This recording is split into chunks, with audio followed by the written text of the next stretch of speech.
Everyone told you that being empathetic was a gift, that feeling things deeply made you special, that the world needed more people like you. And maybe that is true.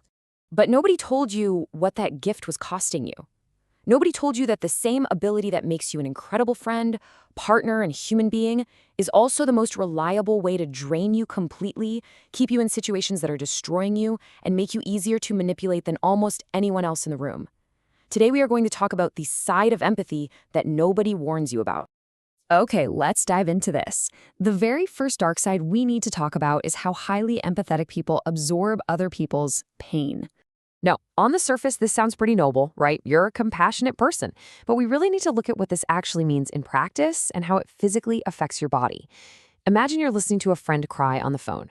They're going through a genuinely tough time, and you're there for them providing support, but then you hang up. And instead of just feeling sympathetic, you end up feeling physically exhausted and heavy. Your limbs feel tired. You feel this deep ache in your chest. You literally feel it in your bones, even though absolutely nothing bad happened directly to you. A highly empathetic person sitting across from someone who is suffering doesn't just understand that suffering intellectually, they actually feel it physically. The mechanics behind this exhaustion are honestly fascinating.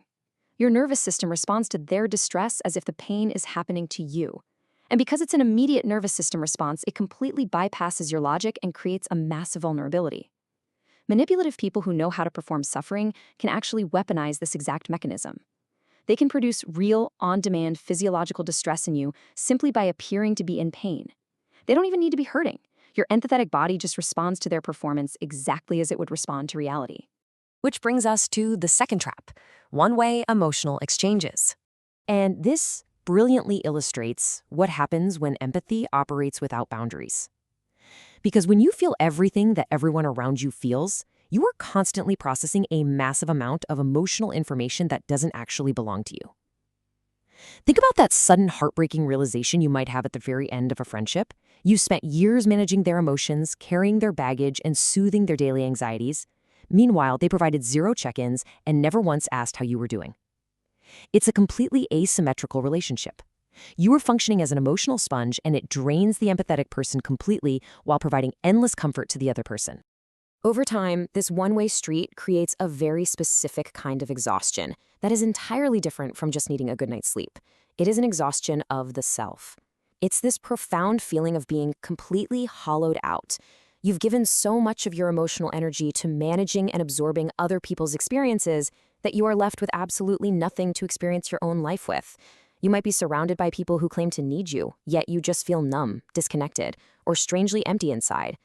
Understand that this is not a personal failure on your part. It's the predictable result of a nervous system processing way too much input without any chance for recovery.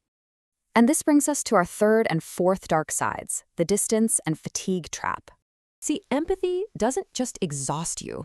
It actively prevents you from doing what you need to do to protect yourself. It makes it almost impossible to maintain necessary distance from harmful people. Think about this incredibly painful cycle. You finally reach your breaking point and try to cut off someone who is actively harmful or toxic to you. A person with less empathy, they just walk away and feel relieved. But for you, the trap closes. Instantly, your empathy generates a reason why they behave that way. You immediately imagine their loneliness and their pain. You vividly picture them hurting because you left. And so, you cave in and call them back within days. Your beautiful ability to see the humanity in someone who is harming you becomes the exact trap that keeps you stuck. It's the very thing they are counting on the most. When that cycle repeats enough times, when you absorb too much for too long, we hit a wall known as empathy fatigue. This is when your capacity to feel actually begins shutting down as an automatic biological protective mechanism after prolonged exposure to suffering. This happens constantly to caregivers, therapists, and anyone who spends a huge amount of time absorbing other people's pain. Your body simply cannot take the influx of distress anymore, so it flips the breaker switch. And let me tell you, this shutdown does not feel like a relief. It feels incredibly alarming. Think of the old you, someone who used to cry at movies and feel deeply moved by small, beautiful moments in daily life. Now compare that to the current you, feeling strangely flat and disconnected from things that used to matter. Relationships feel distant. The color is drained from the world. And because being deeply empathetic was so central to who you are, losing that feeling creates a profound identity crisis, right on top of the immense exhaustion that caused it in the first place. So what happens when you try to fix this? Well, you hit the fifth dark side, the guilt of choosing yourself. If you actually manage to recognize this fatigue and try to take a step back, you immediately run headfirst into the immense, suffocating guilt of prioritizing your own needs. For a highly empathetic person, putting your own needs first feels inherently selfish. Why? Because you immediately feel the impact of your choices on everyone around you. Therefore, simply saying no generates the physical sensation of causing them pain. Setting a totally normal, healthy boundary actually feels like an act of cruelty. Choosing yourself in any situation that affects someone else feels morally wrong in a very visceral, immediate way.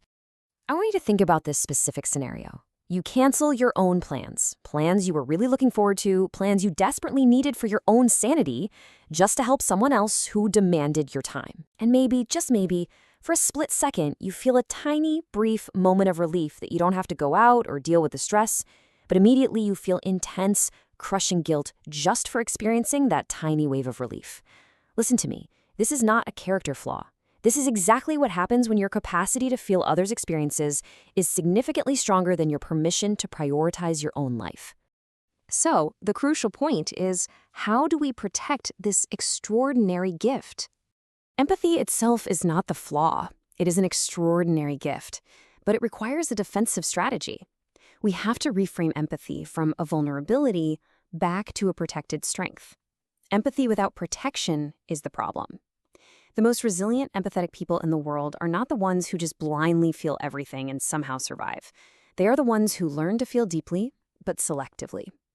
They learn to distinguish which pain is actually theirs and which feelings were handed to them by someone who knew they would carry it without question.